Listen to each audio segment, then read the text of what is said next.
I never thought that while hiding behind a potted ficus tree in our living room, I would learn the truth about my spouse.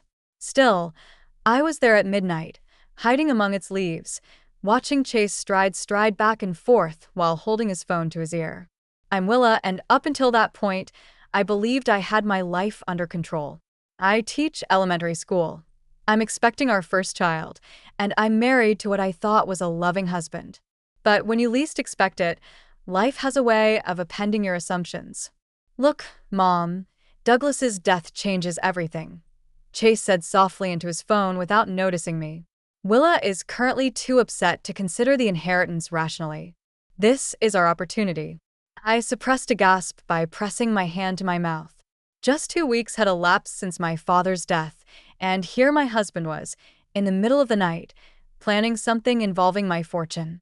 No, listen, he added, adopting that slick, convincing tone that I once found endearing. We can encourage a speedy sale as soon as the shares are transferred. The business is valued at millions. Until it is finished, Willa doesn't need to know the specifics. Squatting caused my legs to cramp, but I dared not move. Chase's covert muttering had stopped me in my tracks, even though I had only come downstairs for a glass of water. He ran his fingers through his hair and replied, "Of course, I feel bad about it." A move that I now think may have been more calculated than anxious. But consider it. We might finally pay off your debt and buy you and Dad the Palm Springs home you've always desired. The room began to swirl a little. With my other hand automatically going to my barely visible baby bulge, I steadied myself against the wall. After 5 years of marriage, Chase's voice had never sounded so cold, calculating, and nearly predatory to me. "Just keep this between us for now," he added. "I've already discussed the legal aspects with Leonard. All we have to do is wait for the ideal opportunity to propose it to Willa. You are aware of her feelings toward her father's legacy." I did get emotional about my father's legacy because it mattered. Because Dad had built his automotive company from nothing, working 16-hour days while still making time to teach me piano every Sunday. Because he believed in hard work and integrity above all else. Chase ended the call and headed upstairs.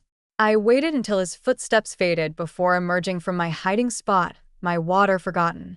The moonlight streaming through our bay windows felt harsh now, highlighting all the expensive furniture Chase had insisted we needed, furniture that I realized, with growing nausea, had been bought with my family's money.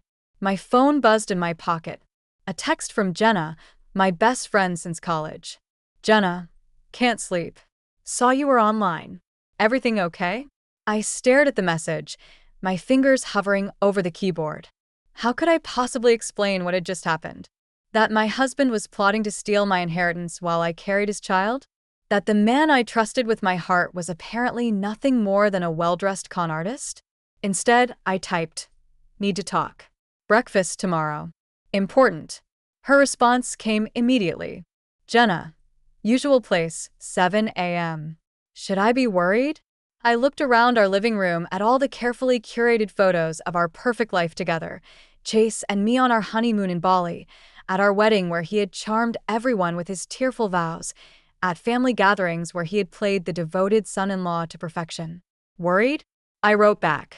"Just angry and planning." The morning after discovering Chase's betrayal, I sat across from Jenna at our favorite breakfast spot, methodically shredding a napkin while she processed everything I had just told her. The cafe buzzed with its usual morning crowd, but all I could hear was Chase's voice from last night, plotting to steal my inheritance. "That manipulative bastard," Jenna finally said, her lawyer mode kicking in. "Have you checked your joint accounts? Your personal accounts?" I nodded, pulling out my phone. "Already did. Nothing seems off yet, but..." I paused as my screen lit up with a text from Chase. "Chase, having lunch with Mom and Dad today. They want to discuss some investment opportunities for the inheritance. Join us." My stomach churned. "They're moving faster than I thought," I said, showing Jenna the message. She leaned back, stirring her coffee thoughtfully. "You know what's interesting? Chase's law firm specializes in corporate acquisitions. I looked them up after you called." "What are you saying?" "I'm saying this might be bigger than just Chase and his parents. Have you noticed anyone unusual hanging around your father's company lately? Before I could answer, the cafe door chimed. My mother-in-law, Maureen, stepped inside, her voice carrying across the room. Willa, what a surprise. Jenna's eyes widened slightly, but I managed to smile as Maureen approached our table, her designer purse swinging. She'd clearly just had her hair done. Probably on Chase's credit card, I realized bitterly.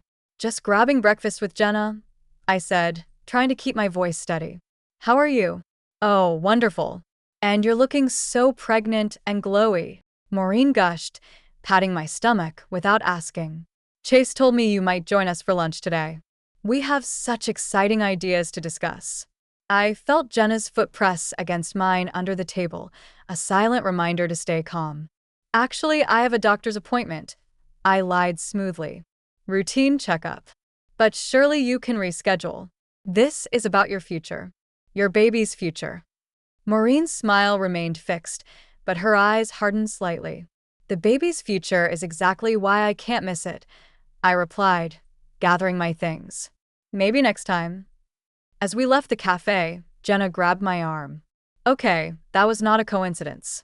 She was checking up on you. Chase must have tracked my location through our shared account, I realized.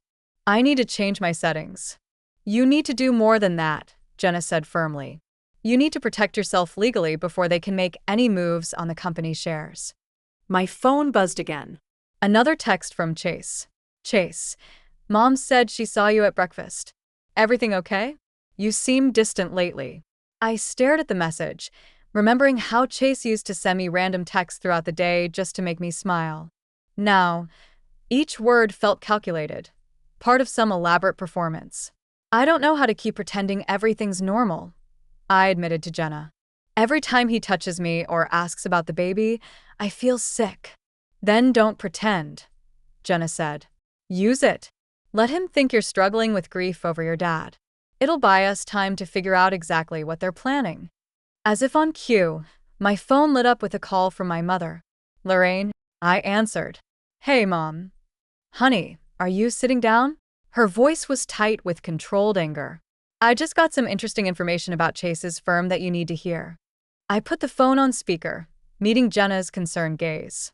Remember that merger Dad was fighting against before he died? My mother continued. Guess which law firm is representing the buyers? The pieces suddenly clicked into place.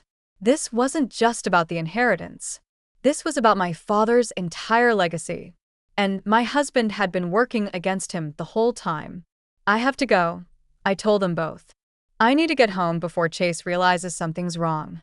But first, I'm stopping by the bank. What are you going to do? Jenna asked.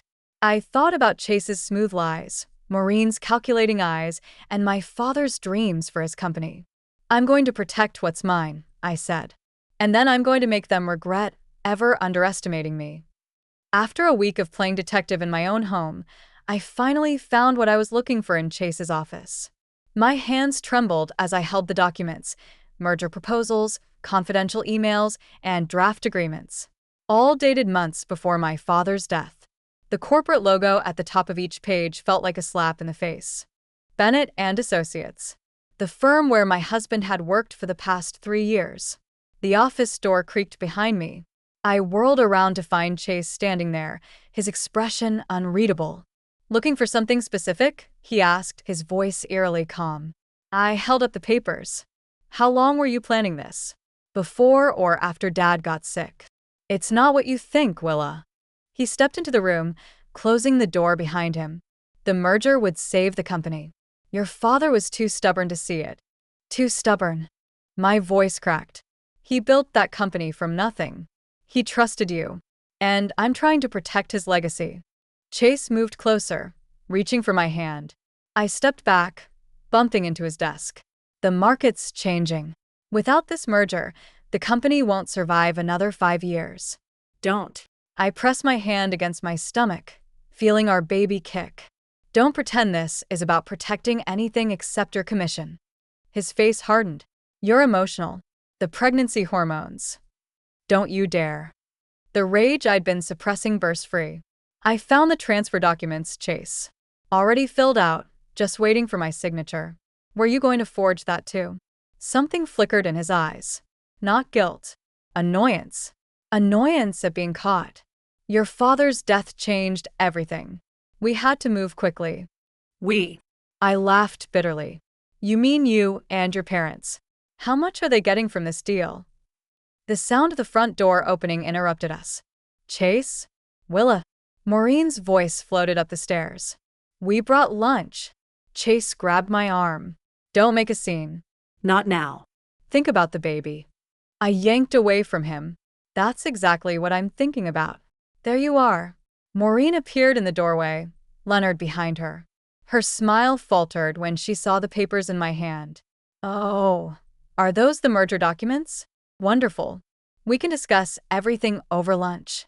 Actually, I said, straightening my spine, I just got off the phone with the board members. A lie, but worth it to see Chase's face pale. Interesting how none of them knew about these negotiations. Leonard stepped forward, all smooth charm. Now, Willa, business decisions can be complicated. Like the decision to hide your firm's involvement from my father while he was dying? I asked. I watched their practices' smiles crack. Or the decision to use my pregnancy as cover while you rush through this deal? You're making a mistake, Chase said quietly. This merger is happening, with or without your cooperation. I thought about my father, working late nights, teaching me that integrity mattered more than quick profits. About my mother's warning. About Jenna's legal advice. You're right about one thing, I said, pulling out my phone. Something is happening today. I pressed play on the recording app that had been running since I entered the office. Chase's earlier words filled the room. The market's changing. Without this merger. You recorded me? Chase's charm vanished completely. That's illegal. Actually, I said, in this state, it's perfectly legal to record conversations you're part of. But insider trading and attempted fraud? Those are definitely illegal. Maureen stepped toward me, hands raised, play acting. Darling, let's all calm down.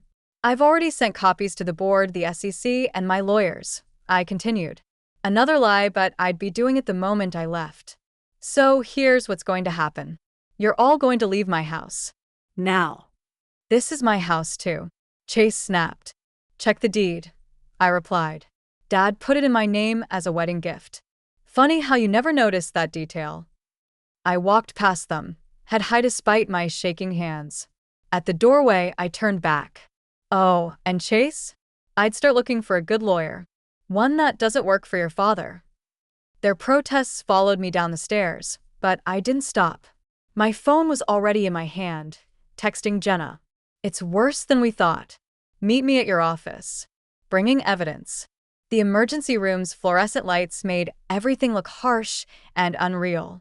I sat on the examination table, my mother clutching my hand while the doctor checked my blood pressure for the third time. Still too high, she said, frowning. How long have you been experiencing these headaches? Just the past few days. I lied. My mother's grip tightened. She knew better. The headaches had started right after I confronted Chase. My phone buzzed again, the 20th message from Chase since I'd left the house. I ignored it, just like all the others. The doctor cleared her throat. Miss Bennett. Harper. I corrected automatically. I'm going back to Harper. Ms. Harper then, she said gently. Your blood pressure is concerning, especially at 24 weeks. I'm recommending bed rest for at least a week. A week? The merger vote was in 5 days. I can't. My mother cut me off. She'll do it, Lorraine said firmly. At my house. My phone lit up with a new message, this time from Leonard. Think about what you're doing to this family. Chase is devastated. Let's talk about this like adults. The doctor left to prepare my discharge papers. My mother finally spoke. Why didn't you tell me it was getting this bad? Because saying it out loud makes it real. I pressed my hands against my belly, feeling my daughter move. Did you know Chase was working with Carlton Industries even before Dad got sick? They were planning this takeover for months. That's why you need to step back, she said. Let Jenna and the lawyers handle it. Focus on my granddaughter. A knock at the door made us both jump. Chase stood there, still in his suit from work, looking appropriately concerned. the perfect worried husband. Thank God, he said, stepping forward. When the hospital called, get out. My mother's voice could have frozen hell. I have a right to be here. That's my child. The child you were willing to use as a distraction while you stole her inheritance. My mother shot back. She stood, all 5 feet 4 inches of pure fury. The same child whose stress levels are endangering her life because of your schemes. Chase's facade cracked slightly. Willa, please. Whatever you think I did. I found the offshore accounts, I said quietly. The words dropped like stones in the sterile room. Dad had suspected something was wrong before he died. He had hired investigators. That hit home. Chase's face went blank, the tell when he was truly rattled. You're bluffing. You're bluffing. I pulled out my phone and pulled up the email I'd received that morning from Dad's lawyer. Want to see the transfers? The meetings with Carlton's CEO? Did you really think Dad wouldn't protect his company? Everything I did was for us, Chase said, but his eyes darted to the door. For our future. Mrs. Harper, a nurse, appeared with a wheelchair. We're ready to discharge you. I'll get the car, my mother said, giving Chase a look that could strip paint. Once she left, Chase moved closer, his voice low. Think about what you're doing. One phone call, and I can make sure you never see a penny of your inheritance. I looked at him, really looked at him, and wondered how I'd ever mistaken his confidence for strength. One phone call from me, and the SEC will have those offshore accounts. Want to test which call does more damage. The nurse waited patiently, pretending not to hear. Chase straightened his tie. Another tell. This isn't over. You're right, I said, letting the nurse help me into the wheelchair. It's just beginning. As I was wheeled out, my phone buzzed with a text from Jenna. Jenna, found something big in the merger docs. Chase isn't the mastermind. Someone else has been pulling the strings. I closed my eyes, suddenly exhausted. One battle at a time. First, I needed to protect my daughter. Then I could focus on finding out who had really orchestrated my father's company's downfall. Ready to go home?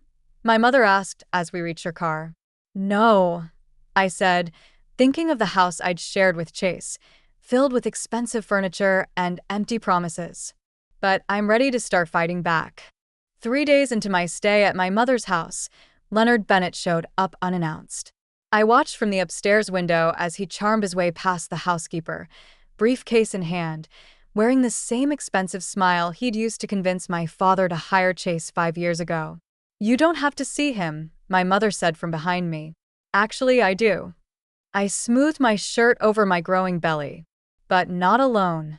10 minutes later, Leonard sat across from me in my mother's study.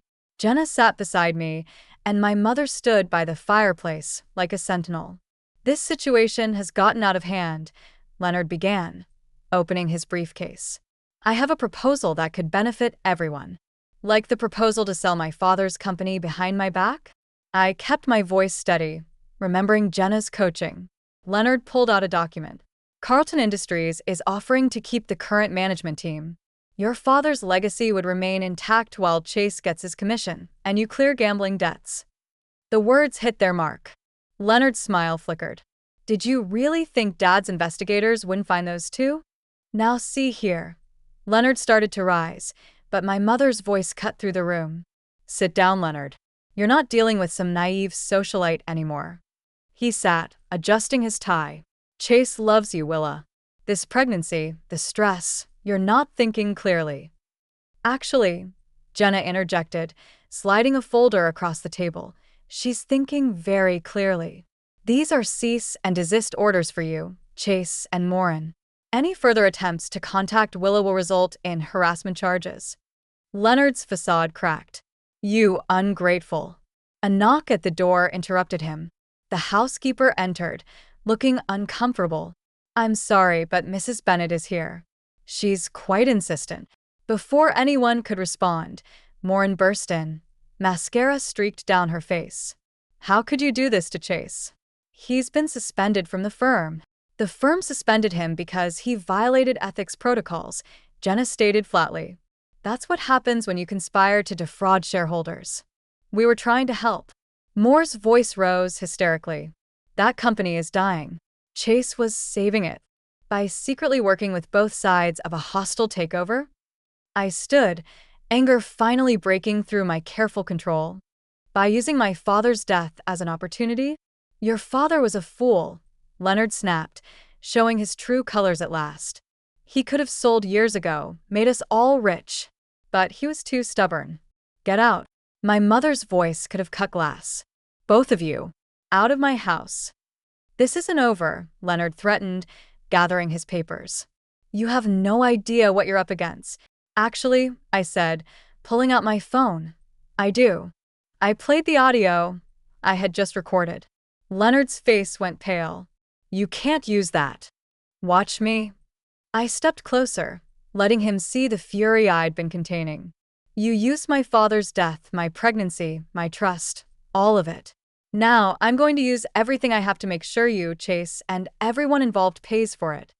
After they left, Jenna touched my arm. You okay? Your blood pressure. I'm fine. I wasn't. But I needed to focus. What did you find out about Carlton Industries? Jenna hesitated. You were right. Chase wasn't the mastermind. The person behind all this, it's your father's old partner. The one who left the company 15 years ago. My mother gasped softly. James Carlton? But he and your father were best friends. I remembered James Carlton at our family dinners, teaching me chess, attending my piano recital. The betrayal felt like a physical blow. He approached Chase 2 years ago, Jenna continued, used him to get inside information about the company's vulnerabilities.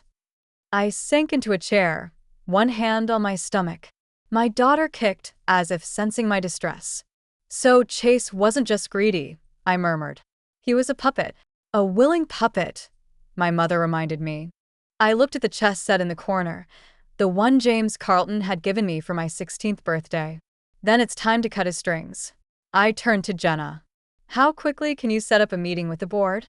Willa, my mother warned. The doctor said. The doctor said to avoid stress. I finished. I stood, my decision made. Nothing would make me feel better than taking back what's mine. The Harper Industries boardroom felt colder than I remembered. Maybe it was the air conditioning, or maybe it was the way Chase sat at the far end of the table, flanked by James Carlton and a team of lawyers I didn't recognize. My father's empty chair at the head of the table seemed to watch us all. Before we begin, James Carlton said, his familiar grandfatherly smile now seeming predatory, I want to acknowledge Willa's presence. Douglas would be proud to see you taking an interest in the company. Interesting choice of words, I replied, considering you're trying to dismantle everything he built. Chase shifted uncomfortably. The board members, most of whom had known me since childhood, avoided my eyes. The merger is a lifeline, James continued smoothly. The market projections are manipulated, I interrupted, sliding folders to each board member. Just like the company's stock price over the past 6 months.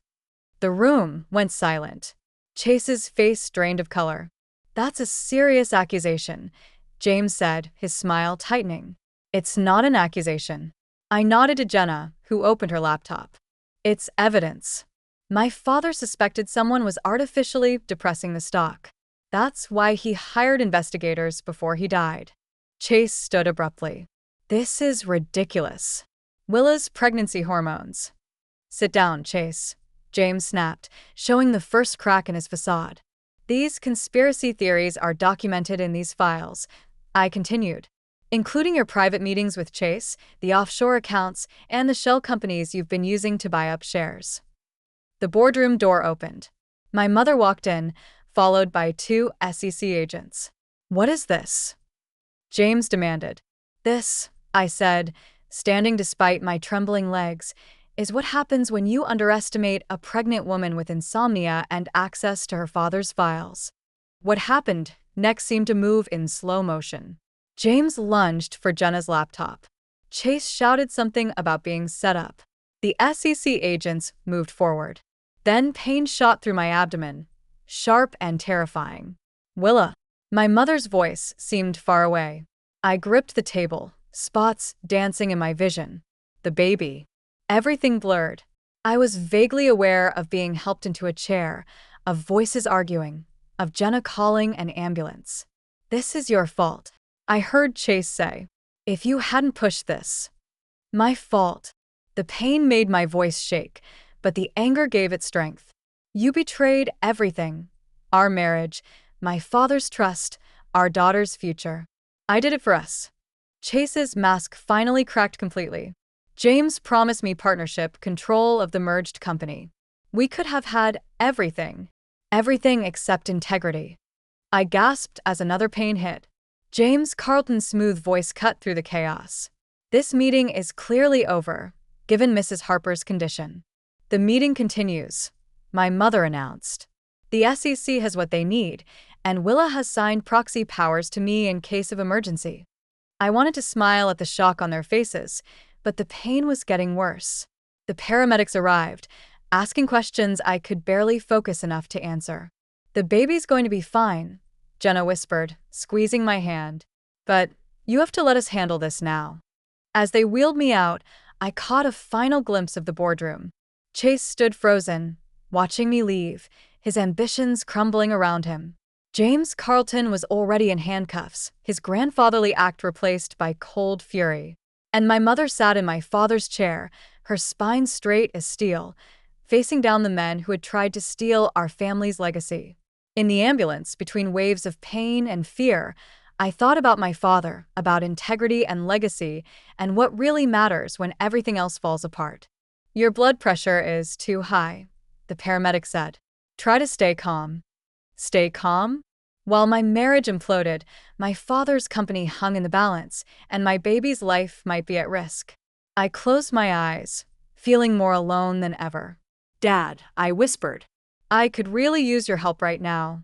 3 days after my hospital scare, I sat in my father's home office, surrounded by the life he built. When Chase walked in unannounced, he looked terrible, unshaven, suit wrinkled, the polished facade completely gone. "You shouldn't be here," I said, one hand protectively over my belly. The doctors had managed to stop the premature labor, but every moment still felt precarious. "James Carlton was arrested this morning," Chase said, his voice cracking. "The SEC is freezing accounts. They're calling it the biggest corporate fraud case in the state's history." "I know." I kept my voice steady. "I signed the final statements an hour ago." He moved closer, desperation rolling off him in waves. "Willa, please. I can explain everything. Can you explain why you were working against my father while he was dying? Why you used our marriage, our baby, as cover for fraud?" "I did it because I was scared," he blurted out. "Do you know what it's like being married to Douglas Harper's daughter? Nothing I did was ever good enough." I stared at him, really seeing him for the first time. "So you decided to destroy everything he built." "I decided to prove I could be more than just your husband." Chase ran his hands through his disheveled hair. "James promised me control of the merged company. Real power. Not just reflected glory from the Harper name. And now you have nothing." "We could still fix this," he said, kneeling beside my chair, reaching for my hand. I pulled away. "The prosecutors are offering a deal," he said quickly. "If I testify against James." "Stop." I opened my father's desk drawer and pulled out an envelope. "I found this in Dad's safe. It's dated 2 days before he died." Chase went very still as I unfolded the letter. "Dear Willa," I read aloud. "If you're reading this, then my suspicions about Chase and James were correct. I'm sorry I won't be there to help you face this, but I know you're stronger than anyone realizes, including yourself." "Willa, he knew," I continued, my voice gaining strength. "He knew what you were doing, but he wanted me to discover the truth on my own, to learn to trust my instincts. Your father was a stubborn old man who built something real," Chase started. I cut him off. "While you and James were plotting to steal it, he was teaching me how to protect it." Chase stood, his facade cracking completely. "So that's it? Everything we had means nothing." "It meant everything to me." I placed my father's letter back in the drawer. "That's why your betrayal worked so well. The company will still fail without the merger," he said, a last desperate attempt. "You're throwing away your inheritance out of spite." I smiled for the first time. Actually, while you were busy with your schemes, I was talking to our European partners. They're investing in a complete modernization of our production lines. The board approved it this morning. The color drained from his face. But James said they weren't interested. James lied, just like you did. I stood carefully, one hand on the desk for support. The divorce papers are with my lawyer. So is my statement to the SEC.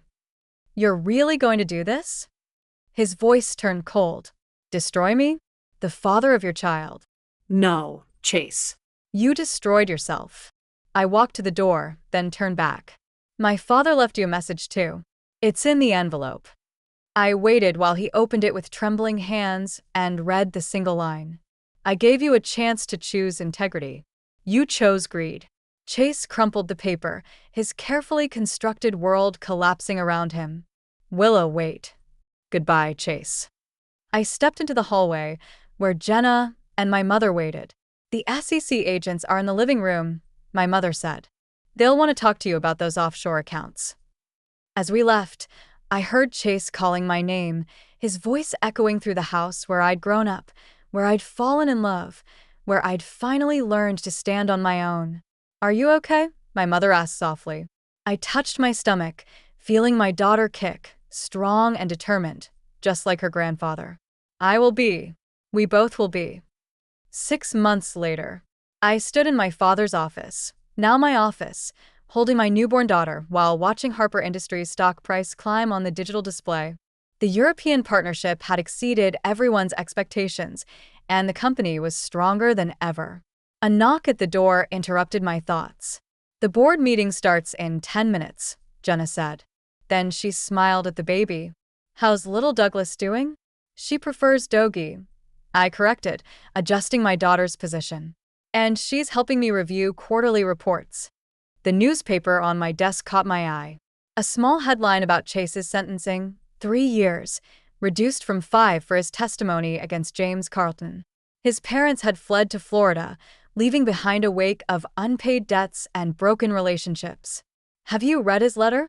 Jenna asked, noticing me looking at the paper. I nodded toward the unopened envelope on my desk. Chase's handwriting, once so familiar, now looked like a stranger's. Some things are better left unsaid. My mother appeared in the doorway, impeccably dressed for her role as interim CEO. Ready? The modernization proposal needs your final approval. As I gathered my things, a photo fell from my father's old diary, Dad and me at my first piano recital. Both of us beaming. Behind it, in his handwriting, success isn't about winning, Willa. It's about knowing what's worth fighting for. He would be proud, my mother said softly.